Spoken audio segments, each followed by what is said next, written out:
Yes, sir, it is clear. Thank you. What about others? Yes, sir, clear. Okay. So before jumping into today's class, and we'll just do kind of a quick recap, whatever we have discussed so far.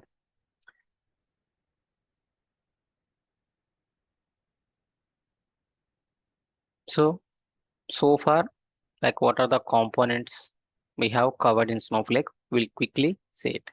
One is like introduction to Snowflake. So before this, we have discussed about what is the data warehouse and what are the components or fundamental principles are available in the data warehouse. We have covered data warehouse is a separate component. Apart from that, we have covered in Snowflake about the Snowflake introduction. We have covered. So quick history we have covered and what is Snowflake, why Snowflake we have discussed, Snowflake architecture and what are the Snowflake editions are there and how the Snowflake ecosystem it looks like. We have discussed, right? So any queries with respect to these components? No, sir, clear. Then how we can connect to the Snowflake? So we have seen about how to create the trial account and what is the like we have walked through the Snowflake web UI. So what are the roles, what are the databases and Snowflake CLI installation and Snowsite overviews. Snowsite is nothing but whatever we are using, the worksheets and all right. What are the worksheets, where to select the role, where to select the data warehouse, where to select the database schema, how we can import the worksheets. We have discussed all those things and some third party connectors like Snowflake ecosystem. It'll have a JDBC, ODBC, so many connectors are there. So if you want to connect with Snowflake with some third party tool, you are going to use the that connector. So this is anyways, we are not going to do any external connections inside the Snowflake in real time projects. It probably, most probably people will do kind of if somebody wants to connect from Azure ADF to Snowflake or Azure Databricks to Snowflake. So they will use these third party connectors. But we will see end of the session. This is a kind of a optional information. Any doubt except that last point, remaining things? CLI installation, web UI walkthrough, trial account creation. Anybody has any queries? Snow site in the sense the Snowflake, whatever we are using, that is nothing but a snow site currently. Any doubt with respect to any one of the components from this list? No, sir. Okay. So then we have discussed about like how we are going to use this particular Snowflake. So especially after post discussion of the Snowflake architecture, we have seen like how we are going to utilize those components, right? What is the database storage layer or database layer and compute layer and cloud service layer? What are the functionalities? How it will work? How the query execution will be done in the Snowflake? We have discussed all this. So micro partitions is nothing but a database layer or storage layer, right? So we have discussed detail level all these components. Now coming to the how we are going to manage the Snowflake.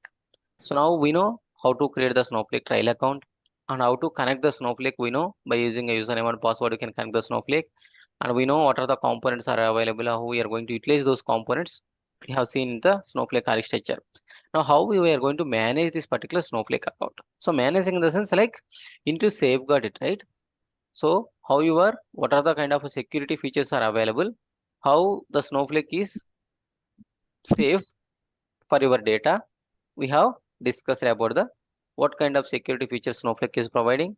Access management is nothing but role-based access, DAC, and data masking. So the data masking demo is still pending, but we have discussed about the what is data masking. So the data masking demo I will provide end of the session. So regarding these roles, security features, anybody has any queries? We have seen about the Snowflake account level security, how the Snowflake is providing the account level security. So there are multiple options are available. You can upload, you can opt any one of that. SSO single sign-on, both authentication or multi-factor authentication, use security. So like even though the Snowflake is top international security certifications compliance, HIPAA, SOC, PCO, POC2, right? All these international standards security certifications. If any product is complains about those security features or security certifications, which means that product is highly securable. So the Snowflake, it has complaints of all these things. Apart from that, account level, when the person is logging into that particular Snowflake account, so it will authorize that particular username and password. So in order to safeguard that, it is providing a additional option like additional security multi-factor authentication. How we are logging to Gmail, it will, and if you are enable the step two verification, I mean to say mobile number, they will send a kind of a code to your mobile number and you will two-step verification, right? Similarly, multi-factor authentication, single sign-on, all these things will be enabled at account level. Then coming to the data level, data will be always kind of a encrypted and nobody can able to access it without using a Snow SQL or Snowflake Web UI. And apart from that, at a object level, we have a securities. So where we are using a different kind of a roles. So if you want to access particular database, you need a certain role. Inside the database, at a table level, we have a security. And on top of that, inside the table, at a column level, we have a security. Low level and column level, we have a security features. So the column level features, column level security, row level security, we have discussed, right? So now if you want to hide some information, you can go with the data masking. Other option is external tokenization. That is not going to be used in a real-time projects and very frequently. So we will use most probably data masking wherever it is required. And if you want to share only particular columns, of course, we have a feature called security views, secure views. So you can provide only certain columns as part of that view, and you can share the data with the business that we have already discussed. So these are the kind of how you are going to manage the Snowflake account. So now Snowflake objects. So this is nothing but a SnowSQL components. What are the databases are there? Schema, what is mean by DDL, what is mean by DML, and Snowflake stages, data types, variables, and different types of tables, different types of views, different types of kind of a objects. I mean to say file formats, procedures, UDF, user different functions, everything we have discussed about the Snowflake objects. Any doubt with respect to this?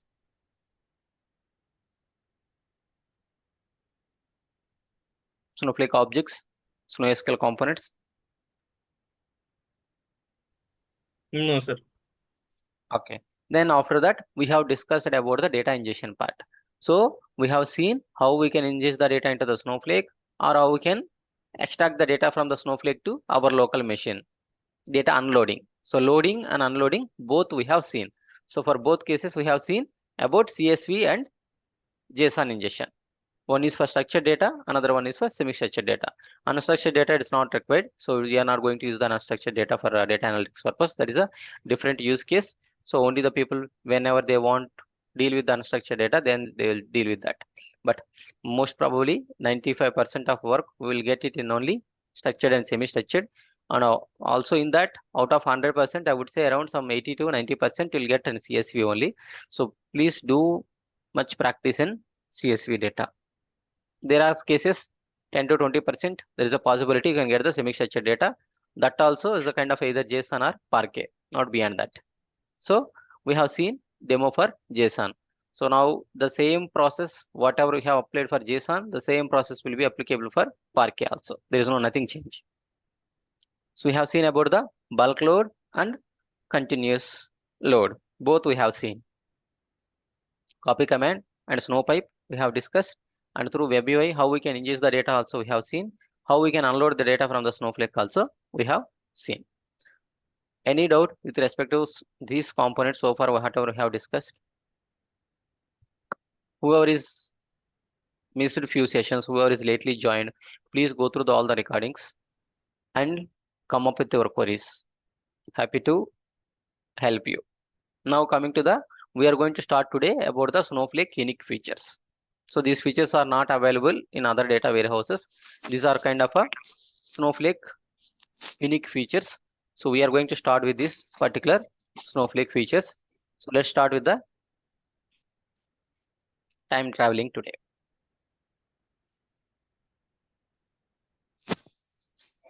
So we'll see about the time traveling and fail safe. What is mean by time traveling and what is mean by fail safe? Where it will come into the picture? How we are going to deal with this time traveling and fail safe? And what is mean by the data retention period? And what is mean by undrop? How it is useful in real time projects? We'll see about the time traveling demo as well. So what is mean by time traveling?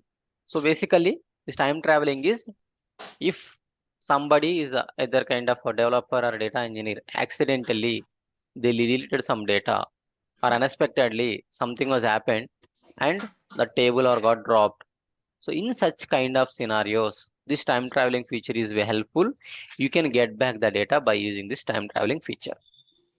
So the name itself is explaining, right? Time traveling. You can travel back. But there is a limitation with the time period. It depends on the Snowflake edition, whatever you are choosing and what type of objects you are looking for it. So if you are going with the enterprise and above edition, so 90 days is the maximum period. So you can travel back up to 90 days, not beyond that. If you are having a enterprise or above edition, and this 90 days is applicable for the permanent objects, not for the temporary and transient tables and all, right? So now, like it's a possible, right? See now when we are executing certain queries in a Snowflake worksheet, so we used to delete some data, we used to update some data, we used to select the data. Okay, by mistakenly, while selecting that particular query, I by mistakenly selected delete query and are executed. So now the data got deleted, right? Since in Snowflake, it is a auto commit feature will be enabled, so you cannot get rollback it, right? So that's where this time traveling will be helpful. And once this time traveling period is ended, then the data will be moved to the failsafe. We'll see about those detail level. So it will allow kind of a DDL, DML, all set of operations it will allow as part of this time traveling. And so how we are going to use this time traveling? We have a two options, at or before. So like if you want to get that before at a particular timestamp, before particular query execution, last 10 minutes, last 1 hour. So if you want to go travel back before, you can use the before. At means at particular timestamp. You can use that particular these two options as part of the select statement, and you can travel back and you can get your data. So this is the kind of a unique feature for the Snowflake, and you can travel back into the point in time. You can undrop the top objects and do accidental changes. So what does it mean? Undrop means, for example, I have dropped particular table by mistakenly. I can get back that table by using a undrop command, which is only possible in the time traveling period. So this is a kind of a it can be at a database level you can set up, at account level you can set up, at schema level you can set up, at table level also you can set up this particular time traveling. And so like this retention period we have discussed, right? Like we have mentioned like a data retention time in days. So what is mean by data retention time in days? That is the parameter where we are specifying the how many days I need to safeguard this data within the time traveling period limit. So for example, I have set up maximum 90 days, but I don't want to safeguard this to 90 days. I want to safeguard this next couple of weeks. I can set up 14 days or 20 days. And up to 90 days is enterprise and above edition, as I mentioned. And you can configure from 0 to 90 days. As I mentioned, maximum is 90 days, but how many days you want, you can set up. And this is a kind of a, you have a control on this time traveling. So you can set up. And please remember this time traveling also associated with the storage cost.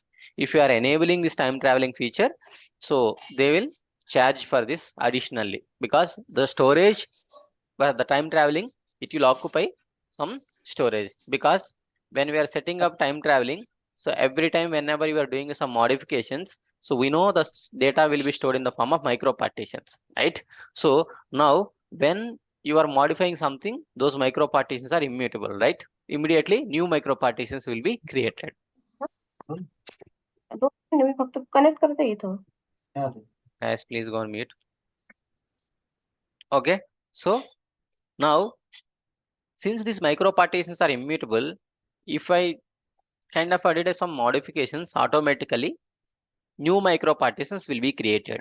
So when you enable this particular time traveling period, they will take a backup of those micro partitions, all micro partitions. So additionally, it will occupy the storage. So for that, you need to pay. Okay, is it clear about what is mean by time traveling and why we use this time traveling, how it is going to be worked out? Any doubts? No, sir. Clear. Okay, what about others? As I Yes, sir. mentioned, it is available for databases, schemas, and tables. So if you set up this time traveling period 10 days at a database level, automatically inside the schema, inside the tables, whatever you are creating inside that particular database, by default, the 10 days will be enabled for them. It will inherit. But for example, at a database level, you set up some 10 days. At a schema level, you set up a 5 days. At a table level, you set up a 2 days or 3 days. So now when you look at that particular object, explicitly whatever you have set up, that particular object, it will take only whatever you have enabled at that time. It won't go schema level and it won't take it a consideration of account level or database level. But if you didn't specify anything, you just specified at database level, the time traveling 10 days, so that inside the database, whatever you are going to create it, by default, it will inherit the same number of days. But if you are explicitly mentioning for that particular object, it will consider that only, whatever you are mentioning. Okay, so this kind of, we know, right, this hierarchy, like database, inside the database, multiple schemas, inside the schema, multiple objects will be there. So now when at database level I set up this time traveling period, it will inherit for the schema and inside the schema objects, if you are not specifying explicitly. But if you are specifying explicitly, it will consider that only. We'll see that as part of the demo. Now, so how we are going to configure this time traveling? By using the data retention time in days. This is the parameter where you can use this parameter and you can set up a time traveling period for the particular database, schema, or object level. So default is 1 day, up to 90 days you can set up. If you want to disable the time traveling for that particular table or particular schema or particular database, you can set up this particular data retention time in days equal to 0. Then it is completely, time traveling will be disabled. So what I'm trying to say here is, this time traveling, it is controlled by developer or data engineer. You can configurable, you can disable it whatever you want. And SQL extensions. What is mean by SQL extensions? It is something is like you are going to use at or before class for that particular select query, and undrop. It is for a recovery for the drop objects. It is a recovery for the drop objects. So as I mentioned, like for example, database objects are there. So when you modify something or we accidentally deleted something, new data will be created, new micro partitions will be created. So at this certain point in time, I want to get the before data. So if I'm using a select star from that particular table before this particular query ID or before timestamp, so automatically it will travel back and it will get the old data. And if I'm using a at particular timestamp, if I want, it will travel back to that particular timestamp and I'll get the particular data. So it is a kind of always, whenever you are modifying a new micro partitions, it will travel back to the new old micro partitions, whatever the data you want, it will fetch the data, because these micro partitions are immutable. You people remember there was a kind of a common generic question, right? So why, you see now the storage, if you are, these micro partitions are immutable, every time whenever you are modifying, there is new micro partitions will be created and the storage will increase, right? So now compared to compute cost, storage cost is very cheap. So even though if you are paying a cost for storage there, you are getting a lot of benefits with the data, time traveling or cloning, other features. So that's where they have designed that those micro partitions are kind of a immutable. So this file safe, once this time traveling is ended, then the data will be moved to the fail safe that we will see. So now basically how you can, so now we know the data lifecycle in the Snowflake, right? You can create a database, you can create schema, tables, alter, insert the data, whatever you want to do. So now when you are querying the data, so please remember this time traveling will be useful for especially where you use it mostly in select class only, not nowhere, only select class, select that particular table and you can travel back before this certain point in time, before this particular minutes of time, before this query execution. So whenever we are executing query, there will be one query id will be generated that I'll show in as part of the demo. Okay, so now if you want to travel back, go with the before, but if you want to travel back at certain time, certain point in time, you'll use a at. So while querying the data only, you are going to use this particular time traveling. And after that, so if you want to undrop the table, whatever the table got dropped, you are going to use this undrop and you can use this time traveling feature. So as I mentioned, it will allow DDL and all when, where it will allow, especially when you're doing the cloning and all, at the time it will allow DDLs that we will see when we're discussing about the cloning. But now, as of now, this time traveling is, it will mostly used in select class, and then you can use a undrop for the dropped objects. These are the two options are going to be used.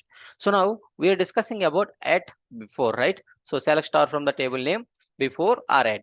So inside this before or at class, so we have a total 3 ways of extracting this data. One is timestamp, you can use it, and another one is you can use the offset, other one is you can use a statement or query id. So these are the 3 ways you can utilize this time traveling feature in at or before class. Okay, so how, like what is the difference between these three, how we are going to use these three, we'll see as part of the demo. So don't worry, but just try to remember what are the options are available for the time traveling feature in at and before class. So when we are doing a select star from that particular table before, you can pass the timestamp before this particular certain timestamp, or before this certain minutes of time, before last 5 minutes. If I want to travel back 10 minutes, then I'll give offset minus 60 star 10, which means from last 1 hour, I'm going back to 10 minutes. Then query ID. If I want to see the before this query execution data or before the delete statement execution, so I'll give that query ID. It will travel back and it will provide the corresponding information. So now, like if see what is the this kind of a retention period, we have already seen about temporary, transient, permanent tables, right? So temporary 0, failsafe, time traveling is a default 1 day, but it is a reminder for the session. Now coming to transient also is 1 day, but until you drop the table, it will be there the table, but this time traveling period is only enabled for only 1 day, and the failsafe is 0. So temporary and transient tables failsafe is 0. Please remember that. Now coming to the permanent tables.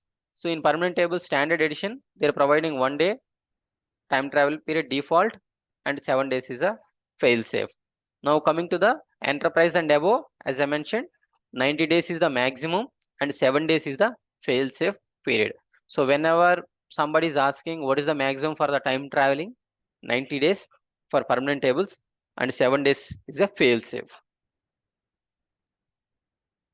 And what will happen if I increase the time traveling period, and what will happen if I decrease the time traveling period, that particular days?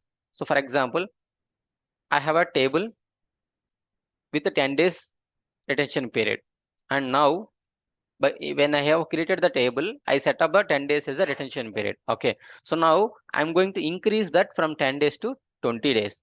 Then what will happen?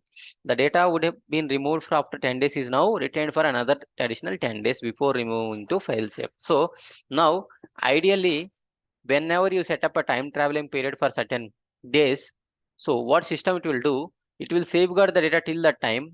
Then once the time traveling period is ended, it will automatically move to the fail safe.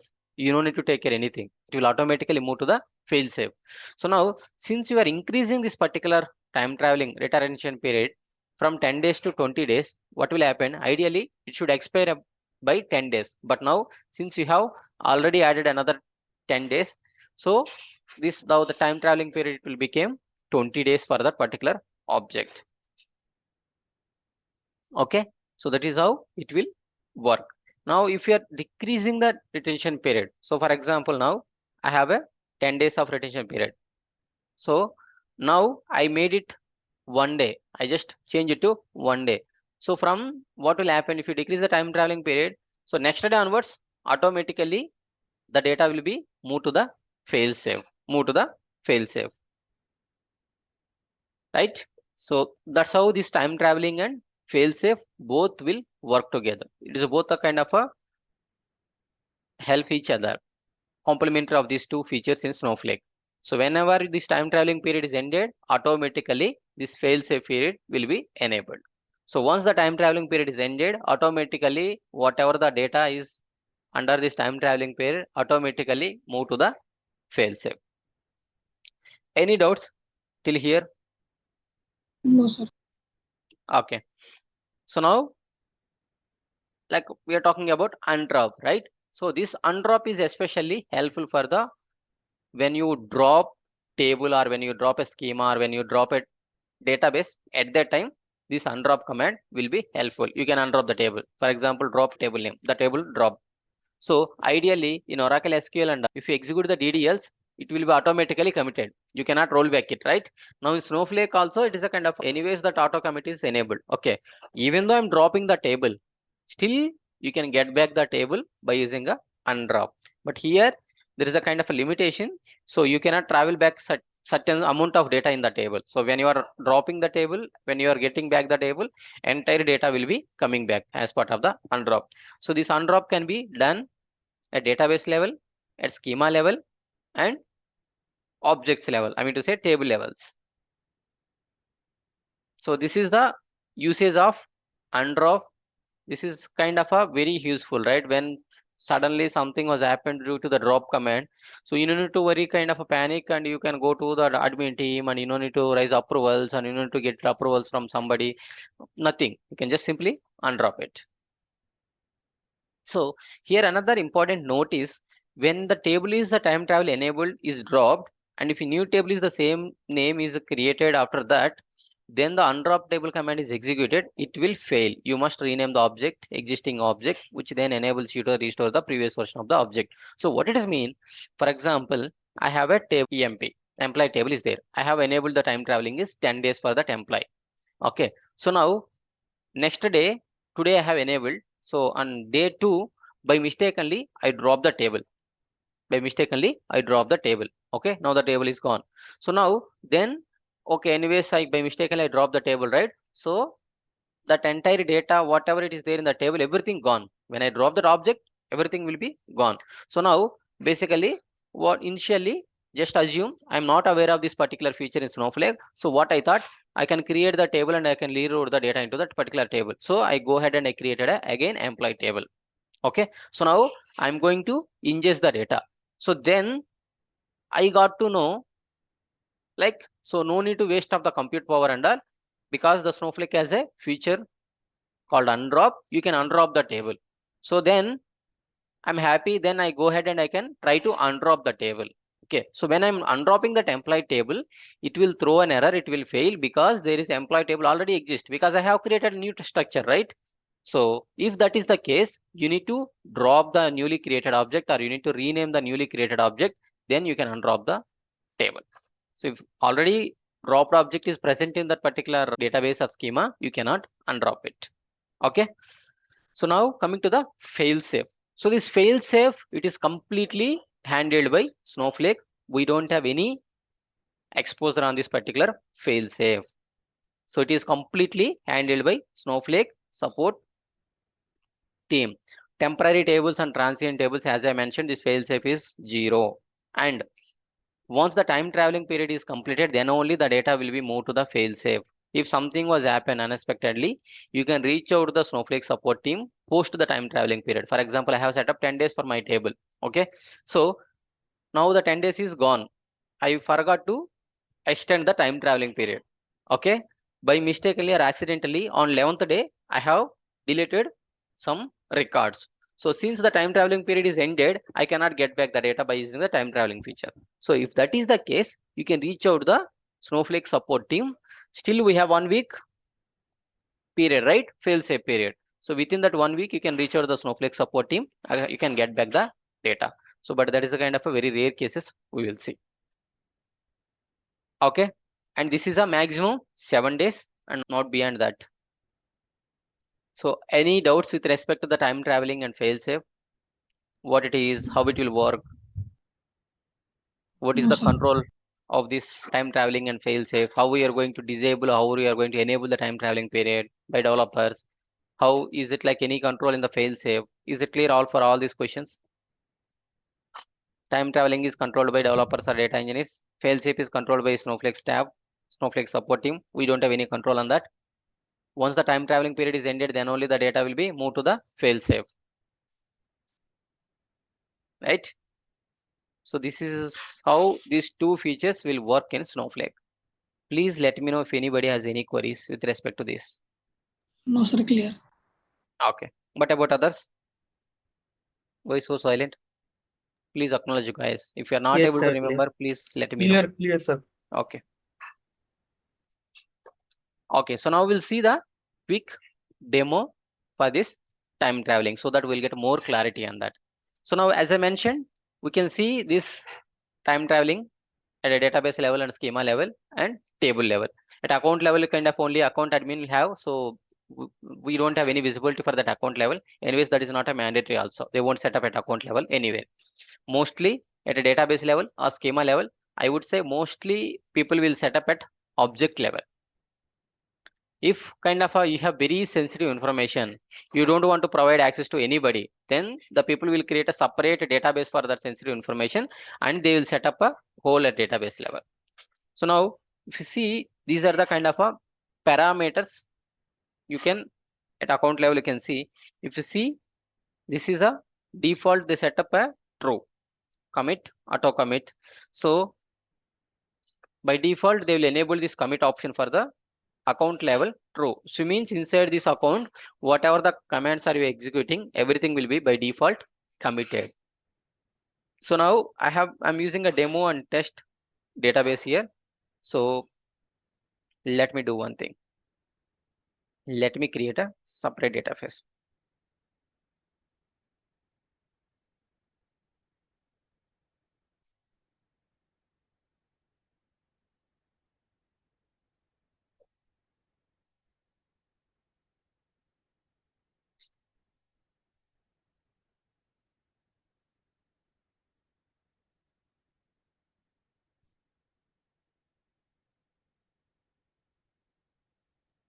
Spelling mistake.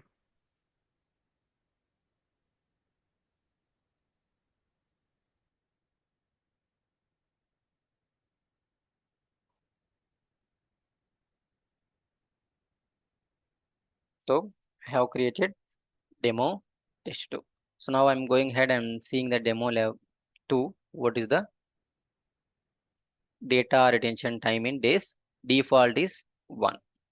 The number of days to retain the data, delete updated data in this particular database level. Okay. So now at schema level also,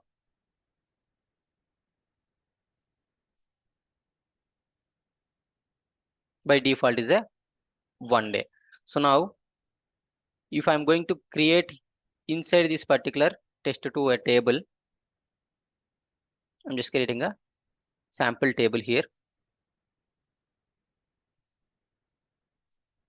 I have created a table inside the demo2 test2 at a database level and schema level. By default is a 1 day.